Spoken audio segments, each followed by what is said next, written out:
வயசுல பையன் சொல்லுவான், எங்க அப்பா தான் சூப்பர் அப்பா. 15 வயசுல சொல்லுவான், அம்மாவை கூப்பிட்டு உன் வீட்டுக்காரர்கிட்ட சொல்லிடுமா, அப்பப்ப என் ரூட்ல வராரு, மரியாதையா இருக்காரு. 20 வயசான பையன் சொல்லுவான், எப்படிமா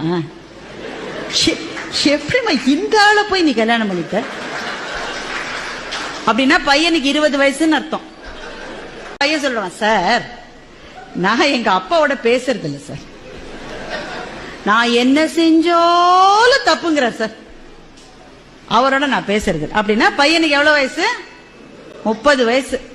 அதே பையனுக்கு 40 வயசு ஆயிடுச்சுன்னா அவனுக்கே அப்ப குழந்தைகள் இருக்கும். அப்ப சொல்லுவான், எங்க அப்பா கத்திக்கிட்டே தான் இருப்பாரு, ஆனா பாவம் நல்லவருன்னா அவனுக்கு 40 வயசு ஆயிடுச்சுன்னு அர்த்தம். அவனுக்கே 50 வயசு ஆயிடுச்சுன்னா சொல்லுவான், அந்த வறுமையிலேயே எங்க அப்பா எங்களை எப்படி வளர்த்தாரு தெரியுமா, மை டாடி இஸ் கிரேட்.